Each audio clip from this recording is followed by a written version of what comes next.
Bonjour à toutes et à tous, vous écoutez Cinécast, nous sommes toujours en duplex de la Mostra de Venise avec Thibaut Van der Werf, journaliste et critique cinéma. Salut Thibaut. Salut Guillaume. Alors on vous parle des films en sélection officielle ici à la Mostra de Venise et on va commencer par le film Wasp Network d'Olivier Assayas que nous avons vu. Et qui est titré Cuban Network en France. Cuban Network en France avec une jolie affiche. Je pense que tu es particulièrement fan de cette affiche Thibaut. Elle est dégueulasse. Elle est dégueulasse.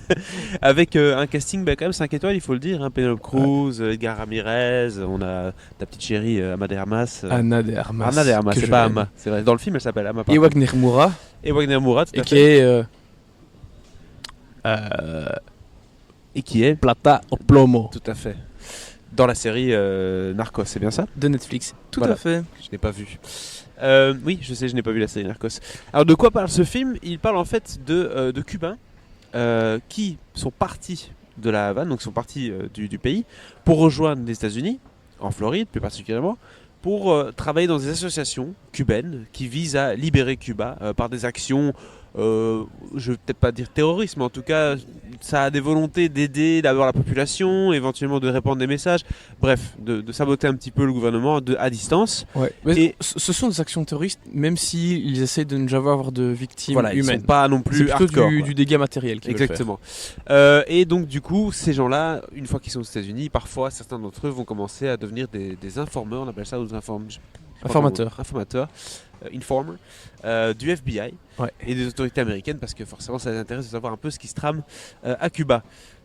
Mais c'est pas tant pour espionner Cuba, mais c'est plutôt pour espionner le trafic, les avions, les associations exactement, contre-révolutionnaires. Est-ce que l'association est vraiment l'association, ou est-ce que l'association est plutôt l'association qui va trafiquer de la drogue et des armes?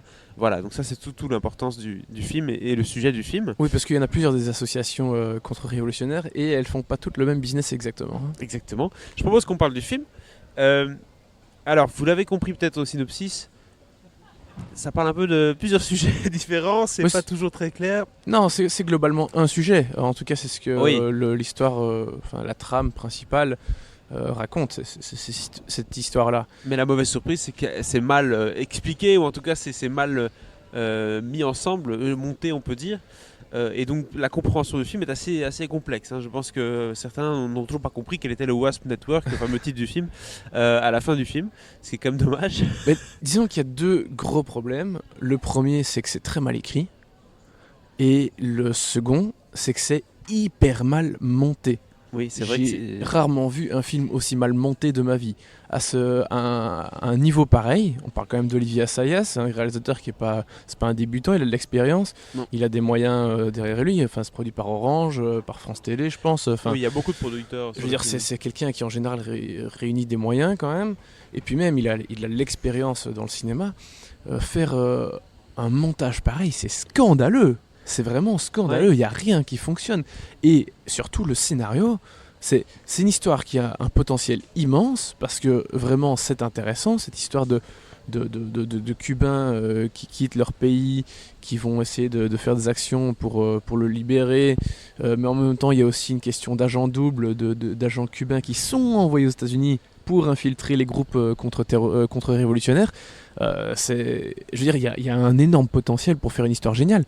Et un film génial, mais ça ne fonctionne absolument pas, parce que un moment tu passes, on démarre avec 3-4 personnages, et puis il y en a un ou deux, ils sont plus mis en avant, et puis il y en a qui disparaissent, et puis ils reviennent une demi-heure, 3/4 d'heure plus tard, tu sais pas d'où ils sortent, et puis la chronologie, c'est pas clair du tout, et tout ça est déjà, donc c'est mal foutu au niveau du scénario, et le montage renforce ce côté mauvais, parce que je veux dire, la chronologie n'est jamais claire, il y a des fondus dégueulasses en plus. À la limite, si ce n'était que des fondus dégueulasses, ça serait au mieux marrant. Mais là, non, ça ne va vraiment pas du tout. C'est une catastrophe. C'est vraiment une catastrophe industrielle. On se demande vraiment comment ça se fait, ou peut-être, sans doute, moi, l'explication, c'est que le tournage n'était pas complet. Enfin, il manque parfois des morceaux du film. Je pense au milieu, à un moment donné, il y a une voix off qui apparaît. Qui n'était pas là au début, hein. Donc en plein milieu du film, il y a une voix off qui débarque avec des slides, quoi, et il nous montre plusieurs trucs qui sont passés entre temps pendant les 5 prochaines années. Donc ils font une ellipse, mais les trucs dont il parle sont très intéressants. Il y a eu apparemment une attaque, etc. Tu te dis, bah voilà, il y a des choses à raconter. C'est limite une des meilleures séquences du film. Hein. Voilà, et en fait, non. Tout ça sert juste à faire avancer le récit. Certains personnages apparaissent, disparaissent. Oui, ça donne un petit coup d'accélérateur. Et à la limite, c'est dommage parce que une voix off pour ce genre de film, ça pourrait fonctionner pas mal. Et là, on sort d'un film dont on va parler juste après, qui est The Laundromat. Il y a, alors c'est pas vraiment une voix off, plus que de la voix off, mais parce que les personnages sont devant nous, mais il s'adresse directement aux spectateurs. Et en gros, c'est quand même le même procédé. Et si tu fais ça du début à la fin, ça fonctionne. Parce qu'il y a un côté interactif, j'explique au public, voilà. Ici, cette voix off, elle sort de nulle part dans Wasp Network.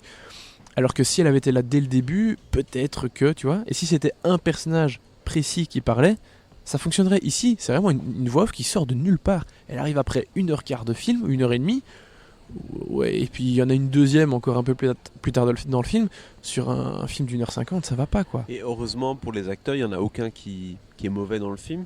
Non, bah ce qui est mauvais, c'est tous... ce qu'ils disent, c'est ce qu'ils font et ce qu'ils disent. Ouais. Y a des scènes comme ça où les personnages, c'est typiquement le genre de film où les personnages expliquent ce qu'ils pensent plutôt que le montrent.